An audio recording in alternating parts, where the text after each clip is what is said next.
महायोगी उपाध्याय श्री गुप्ती सागर जी गुरुदेव के प्रवचन और लेटेस्ट धार्मिक भजन व कार्यक्रम निशुल्क देखने व सुनने के लिए हमारे YouTube चैनल गुप्ती धाम को आज ही सब्सक्राइब करें और सबसे पहले देखने के लिए बेल आइकन पर क्लिक जरूर करें। सन्मति को मम नमन हो, मम मति सन्मति हो। सुर नर पशु गति सब मिटे, गति पंचम गति हो।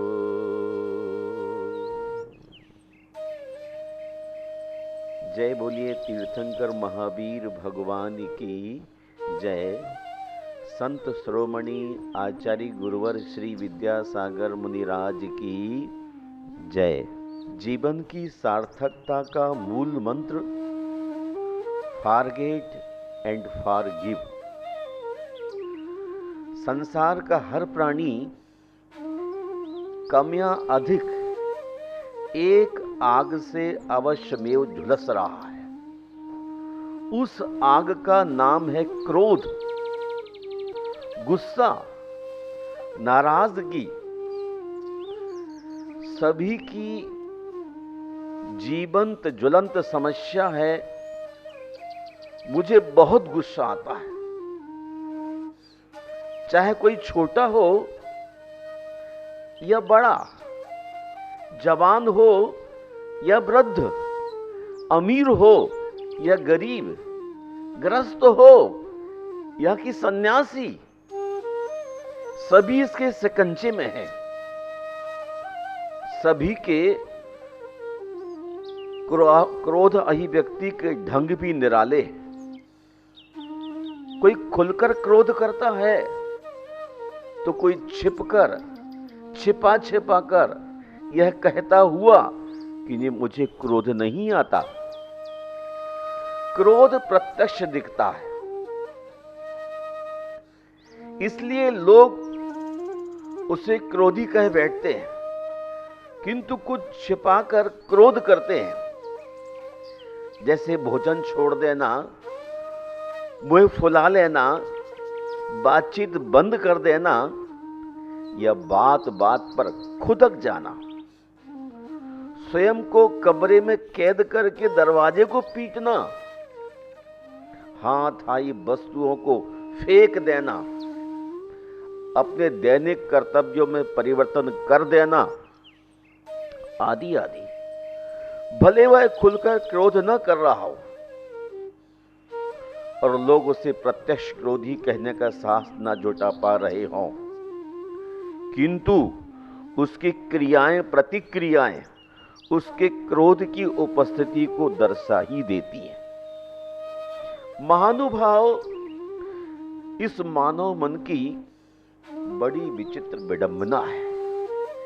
चाहता है प्यार, देता है नफरत, और जब नफरत के बदले नफरत लौटती है तब अपना आपा खो बैठता है। खोटी खरी सुनाने से नहीं चूकता। कैसी विचित्रता है कि इंसान 2 रोटी 2 लड्डू तो पचा लेता है, किंतु अपने मन के प्रतिकूल सत्य की 2 बातें नहीं पचा पाता। खुद 10 कटु शब्द सुनाकर 2 कटु शब्द नहीं सह पाता। थोड़ी सी अपेक्षा या उपेक्षा बर्दाश्त नहीं कर सकता। थोड़ा सा दोषारोपण या दुर्व्यवहार जो बदले में किसी ने लौटाया है, मजबूर होकर उसके प्रति भी दया नहीं दिखा पाता। किसी बड़ी हानि या गलती पर इंसान क्रोधित हो तो बात समझ में आती है, किंतु छोटी बातों पर उसकी उत्तेजना समझ में नहीं आती। संप्रति इंसान ने अपने मन, चित्त, हृदय को क्रोध के कारण चीख चिल्लाहटों से आखंड भर लिया है। गाली गलौज जैसे सड़े गले शब्दों की बदबू उसके मुख से बहती ही रहती है। आक्षेप और प्रत्याक्षेपों के अस्त्रों शस्त्रों से उसने स्वयं का हिंसात्मक चरित्र रच डाला है। कारण क्रोध सबसे बड़ी हिंसा है और हिंसा का कारण भी। क्रोध का सीधा सा अर्थ है दौड़ गए आग में दूसरे की तरफ। यह क्रोध बाहर से नहीं, अपने भीतर की गुहा से उठता है। दूसरा व्यक्ति क्रोध का जिम्मेदार नहीं, अन्यथा ना तो यह जिम्मेदारी कभी मिटेगी, ना ही आपका क्रोध,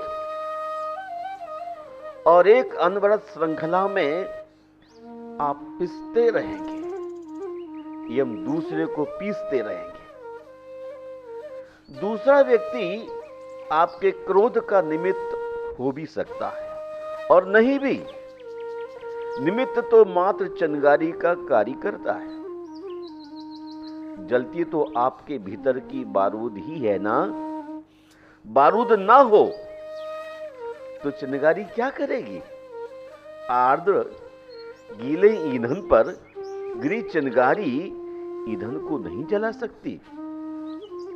मुझे आश्चर्य होता है, इंसान अपने भीतर की धधकती बारूद को अनदेखा कर बाहर की चिंगारी पर आक्षेप कर अंगुली उठाकर उसे दोषी ठहराने का दुस्साहस करता है, जबकि क्रोध उत्पत्ति का असली जिम्मेदार वह स्वयं है। जिस दिन उसे यह रहस्य उद्घाटित हो जाएगा, उस दिन क्रोध उत्पत्ति का मूल कारण समझ में आ जाएगा। इस वास्तविकता से आप आंखें नहीं चुरा सकते कि क्रोध आपके भीतर गहरे बैठा है। वह केवल मौके की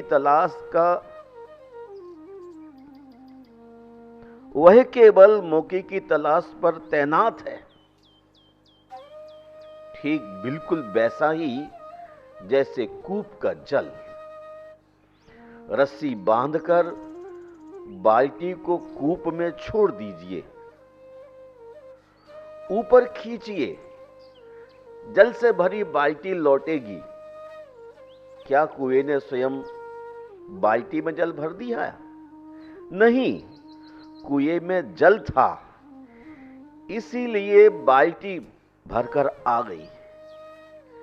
यदि कुआं सूखा होता तो क्या तब भी बाल्टी जल से भरकर लौटती? नहीं। स्पष्ट है, आपके अंदर क्रोध का पानी भरा होगा तो ही निमित्त रूपी बाल्टी भरकर आएगी, अन्यथा नहीं। महानुभाव क्षमा स्वभावी आत्मा अब शब्दों से क्रोधित हो मानसिक उलझनों का शिकार नहीं बनती। सत्य का यह उघड़ा रूप क्यों नहीं इंसान की समझ में आता है? शायद इसलिए कि यह निखालिस शुद्ध सत्य उसे पचता नहीं। क्रोधी आदमी का मन अति दारुण कठोर हो जाता है और उसकी यही कठोरता वज्रपात बन उसके जीवन के स्वर को बीभत्स नरक में बदल देती है। भगवान महावीर का कथन है, क्षमावान अथवा अक्रोधी के जीवन का आंगन ही स्वर्ग बन जाता है, क्योंकि उसके हृदय की क्यारियों में कठोरता के कांटे नहीं, प्रत्युत कोमलता के फूल महकते हैं। जिसका दिल दिमाग शांत व आक्रोश रहित है, उसी का मन स्वर्ग का दिव्य भव्य महल है। हमारा कर्तव्य है कि इस महल की पवित्रता बनाए रखें, इसे दुर्वचनों, दुर्विचारों, दुष्कृतियों, मिथ्या भावों, अवांछित परुष, असभ्य भांड वचनों व बेसुरी चीख चिल्लाहटों से भरकर अंधेरी गुफा न बनाए। यदि इस महल की दिव्यता और भव्यता को आप वहन नहीं कर सकते तो इसे अंधेरी गुफा न बनाएं, क्योंकि यह कृत्य ना तो किसी इंसान को सहन होगा और ना ही प्रकृति को इस दिव्य महल की स्वच्छता, शुभ्रता, सुंदरता और प्रसन्नता बनाए रखना हम सबका नैतिक कर्तव्य है। क्रोध स्वयं में एक मूर्खता है और है मूर्खों का हथियार। उसके क्रियाकलाप तथा भाव भंगिमा उसके फूहड़ व गमारूपन को दर्शाते हैं। वह क्रोध के तमस से इतना घिर जाता है कि अपने होश हवास को खो बैठता है, बिल्कुल वैसे ही जैसे शराबी शराब पीकर, यह जानते हुए कि ताली दोनों हाथों से बजती है, फिर क्यों उस अवांछनीय बर्ताव को दूसरे के साथ करते हो जो खुद तुम्हें दुख देता है, उसका दिल दुखाता है, दर्द भरी टीस देता है। क्यों नहीं वह सम्मानी व्यवहार अपने छोटे बड़े व अधीनस्थ के साथ अपनाते हो, जिसकी आप स्वयं जरूरत महसूस करते हैं?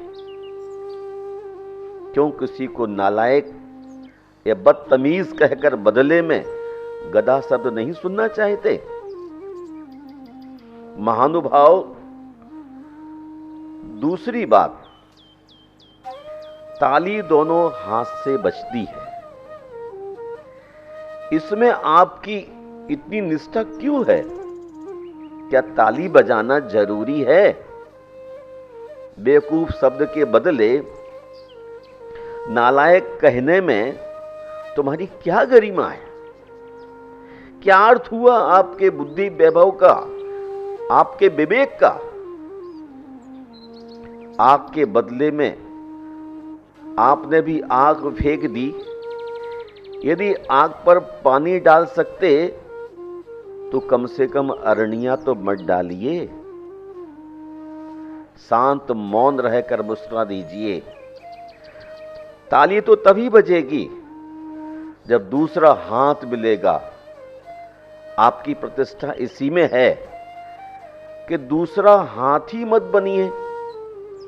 क्रोध का त्याग आपकी सुख शांति, अमन चैन के साथ दूसरे की शांति को ही बरकरार रखेगा।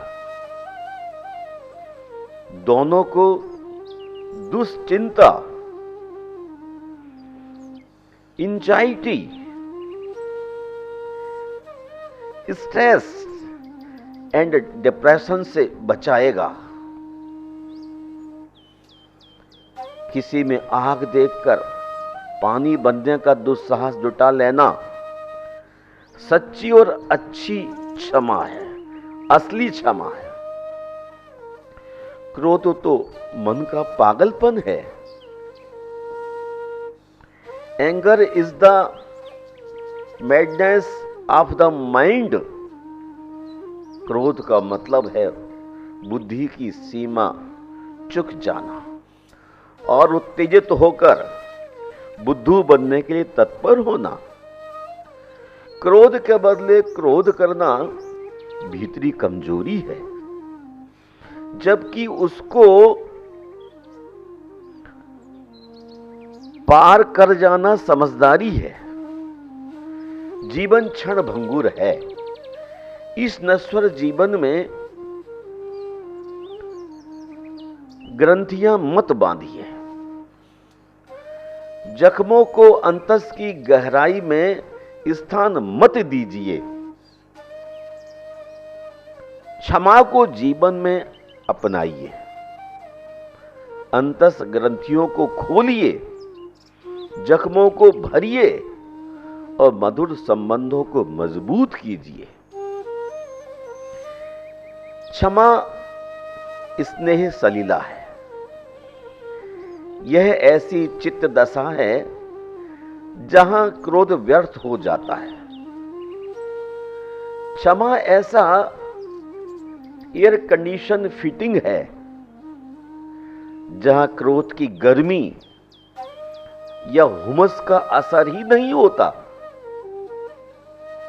ना जहां गाली चोट पहुंचा सकती है, ना अनुचित व्यवहार रोष पैदा कर सकता है। क्षमा करके जख्मों को भूल जाना बेहतर है, क्योंकि छोटे से मस्तिष्क में स्मरण रखने लायक सत्यम शिवम सुंदरम बहुत है, और इसी प्रशस्त स्मरण से मिल जाएगा प्रतिक्रिया और प्रतिशोध के सातत्य को विश्राम। क्षमा के अभाव में प्रतिकूल प्रतिक्रियाएं प्रतिशोध में बदल जाती हैं। क्रोध अहंकार में परिणत होकर जवाबी पत्थरों का ढेर अपने चारों ओर इकट्ठा कर लेता है। इस स्थिति में क्षमा की आराधना ही हमें संबोधि समाधान दे सकती है। न जाने छोटी सी जिंदगी में चंद सांसों का सफर मंजिल पर पहुंचने से पहले कब खत्म हो जाए। क्यों दुश्मनी की वजनदार गठरी सिर पर लाद रहे हो? हृदय से फॉरगेट एंड फॉरगिव का मूल मंत्र अपनाने में ही जीवन की सार्थकता एवं मन की पवित्रता सन्निहित है।